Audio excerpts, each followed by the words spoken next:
The air in the lab always smelled like ozone and stale coffee. For 7 years, this room was my sanctuary. I built their future here. I knew every line of code, every mechanical tolerance. I also knew something they had forgotten: exactly who owned the rights to them. 50%. That was the number. A private agreement from the early days, buried in a filing cabinet Marcus never bothered to open. Today was the day I'd ask for the raise. 5%. A rounding error for them, but a symbol of respect for me. Marcus didn't value architects, he valued spreadsheets, and he was about to make a very expensive calculation error. I walked in with a folder of achievements and a decade of loyalty. I didn't realize I was walking into a trap of his own making. He didn't even look up when I sat down. He just kept typing. The meeting had only just begun, but I could already hear the silence of the aftermath. 5%, Sarah? In this economy? We're looking for efficiencies, not added costs. The board wouldn't hear of it. Then he said it. The words that changed everything. Everyone is replaceable, Sarah. Even you. Especially you. I didn't argue. I didn't point out the patents. I just thanked him for his time and walked back to my desk. The system was stable, but the tension was rising. They thought they owned the machine. They didn't realize I was the engine. The tech trade show was in 24 hours. Marcus thought I was going to represent the company. I was going to represent myself. I packed the original patent filings, the ones Marcus called standard boilerplate, the ones that gave me veto power over their entire product line. Every action has a cost. Marcus chose the efficiency of a replacement. He was about to find out the price of the original. I was leaving more than just a city. I was leaving a ghost in the machine. The trade show floor was a circus of shiny promises and hollow buzzwords. I stood in front of the EtherTech booth, watching their CEO explain a problem I had already solved 3 years ago. My old company's logo was plastered on a giant banner across the hall, a monument to a future they didn't actually own. People were congratulating Marcus on his streamlined operations. The distortion was beautiful. Language had replaced truth. He was telling the press we were ready for mass production, while I stood there holding the only key to the assembly line. I watched him from a distance, surrounded by sycophants and microphones. He looked powerful. He felt invincible. He didn't see me meet the eyes of the EtherTech head of R&D. We didn't need words. We both knew the value of what was in my briefcase. The spin was about to hit a very hard wall. I felt a strange sense of peace as the first ripple of the distortion began to tear. The press was still clapping, but the ground was already shifting. The meeting happened at 2 a.m. in a suite that cost more than my annual salary. Julian, the executive from Ether, didn't talk about synergy or culture. He talked about leverage. He looked at the patent filings for 10 minutes in total silence. I could see the moment he realized the scope of Marcus's mistake. It wasn't just a betrayal. It was a strategic opening that only happens once in a decade. Julian offered me 3 times my salary, a full research lab, and a percentage of the royalties Marcus had refused to acknowledge. It wasn't just an offer, it was a weapon. I wasn't being hired to build. I was being hired to dismantle. We spent the night mapping out the transition. It was manipulation at its finest, planned in the shadows, executed with a handshake. Marcus thought I was at the hotel bar, drowning my sorrows over a 5% raise. I was actually selling the ground he stood on. Every signature I placed on those ether documents felt like a weight being lifted, and a clock starting. The sun was coming up over the desert, and the old world was already dead. Monday morning was quiet. I walked into Marcus's office before his first meeting. He didn't even look up as I placed the resignation letter on his desk. No exit interview, no emotional outburst, just a clean break. The betrayal was subtle, like a hairline fracture in a load-bearing wall. He probably thought he'd replace me by lunch. He'd probably already told HR to post my job for 20% less. I watched from the elevator as he finally picked up the envelope. I could see him through the glass, his brow furrowed, his finger reaching for the phone. He didn't understand yet. He thought it was about the money. He thought I was just another disgruntled employee taking a stand. He didn't realize that by leaving, I was taking the legal right to manufacture their entire product line with me. I felt the elevator drop, a physical sensation of the moral compromise I'd just finalized. I was leaving my team behind, leaving the people who actually did the work to deal with the collapse. But incentives don't care about loyalty. They only care about ownership. The doors opened, and I walked out into the rain. The damage didn't show up for 3 weeks. It started with a routine software update that failed to compile. Then, a hardware manufacturer in Taiwan sent an email asking for a license verification that no one could find. Marcus laughed it off at first. He told the board it was just a technical glitch, a side effect of reorganizing the engineering department. But the glitch grew. The hidden damage was systemic. Every piece of tech they produced relied on a patent I had filed under my own name with a clause that revoked the license upon my departure. It was a poison pill I'd baked into the foundation years ago, just in case. They were selling products they no longer had the right to build. Their biggest contract, the one that kept the lights on, was suddenly in legal limbo. I spent my days at Ether, watching the stock price of my old company slowly bleed out. Marcus was still holding press conferences, promising a revolutionary Q4.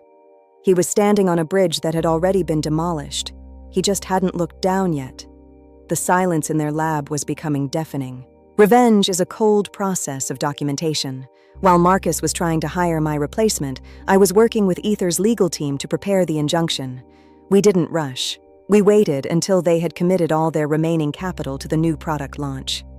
We waited until Marcus had personally guaranteed the loans. We were setting the stage for a total capture. I provided the log files, the original paper trails, and the signed agreements that Marcus had never read. Every night, I sat in my new office, looking at the city skyline, feeling the weight of what was coming. It wasn't about the 5% anymore. It was about the arrogance of the system that thought it could own a person without paying for their mind. Ether was ready to move. We had the manufacturing ready, the patents secured, and the lawyers briefed. The trap was set. All we needed was for Marcus to announce his unreplaceable success to the world. I felt a flicker of something. Not joy, just a grim recognition of the cost. The advantage I held was absolute. The weakness I'd created was fatal. The launch event was a masterpiece of corporate fiction. Marcus stood on stage, bathed in spotlights, announcing that they had successfully replaced their outdated engineering leads with a more efficient automated system. He looked like a hero. The stock price ticked up for the first time in months. The board was happy. It looked like the conflict was over. He even made a subtle joke about disgruntled former staff during the Q&A. I sat in the back row, wearing a dress that cost more than my old car, and I didn't say a word. I watched him soak in the praise, knowing that in exactly 45 minutes, a courier would walk into his lobby with a court order. It was the false resolution that every tragedy needs before the end. He felt safe. He felt like he'd won the game. He thought the 5% he saved was his greatest achievement. I took a slow sip of water and checked my watch. The reversal was already in motion. The applause felt hollow, like the sound of a building settling before it collapses. I got up and walked out before the final speech. The resolution was about to be rewritten. The reversal arrived with a quiet knock on the door. The injunction didn't just stop production. It seized the current inventory. Everything they had built for the launch was now a legal liability. Marcus called me 6 times that afternoon. I didn't answer. His voice on the messages changed from angry to pleading to desperate within 3 hours. He realized that the patents weren't just standard boilerplate. They were the entire company. EtherTech filed for a secondary suit, claiming they had been harmed by the old company's use of stolen intellectual property. The hunter had become the prey. The system that Marcus thought he controlled had turned its teeth on him. Every move he made to fix it only deepened the legal hole. He tried to sue me for breach of contract, only to find that his own signature on my initial hiring papers had waived those rights. It was a hidden truth that changed everything. He wasn't the VP of operations anymore. He was the captain of a sinking ship. I watched the news reports from my balcony. The stock price wasn't just dropping, it was vanishing. The reversal was total. The clarity was brutal. The final payoff didn't happen in a boardroom. It happened in a sterile courtroom with no cameras. The judge didn't care about Marcus's efficiencies or his vision. She cared about the 50% ownership. The ruling was irreversible. The old company was ordered to pay damages that exceeded their total valuation. They were forced to sell their remaining assets to cover the debt. And the primary buyer was Ether Tech. I watched Marcus as the gavel hit the desk. He didn't look like a VP. He looked like a man who had finally understood the cost of a spreadsheet. He'd lost his job, his reputation, and the company he'd spent a decade climbing. I had exploited every decision he'd made, every incentive he'd prioritized over people. It didn't feel like a victory. It felt like a consequence. Justice wasn't served. A calculation was completed. He tried to catch my eye as we left, but I didn't look back. There was no need for a final word. The execution was already done. The damage had spread beyond him, to the hundreds of employees who were now out of work. That was the collateral damage of revenge. I walked out into the sun, a ghost in a new machine. The aftershock was a slow, agonizing slide into irrelevance. Within 6 months, the building was empty. The brand that had once dominated the market was now just a footnote in a case study on intellectual property law. Marcus was hit with a personal liability suit that stripped him of his bonuses and his house. He was permanently diminished, a warning to every other manager who thought they could replace the irreplaceable. I heard he was working as a consultant for a firm in the Midwest, but the name Marcus Thorne was poison in the tech world. The system had absorbed the damage and continued, indifferent to the lives it had ruined. Ether Tech was bigger than ever, now owning the very technology they had once feared. The revenge had landed with irreversible force, leaving everyone altered. My old team was scattered, most of them hired by Ether for less than they were making before. That was the cost of the disruption. No one really won. We all just moved into a different set of constraints. I stood in my new lab, looking at the same blue light, the same ozone smell. The aftershock was still humming in the walls. People ask me if it was worth it, if 5% was really worth 1,000 lost jobs and a bankrupt legacy. I don't give them an answer. The unresolved truth is that the system doesn't care about worth. It only cares about incentives. I did what I had to do to protect my value, and Marcus did what he had to do to protect his. We were both just following the logic of the engine. I have a 10% raise now, a bigger title, and a corner office.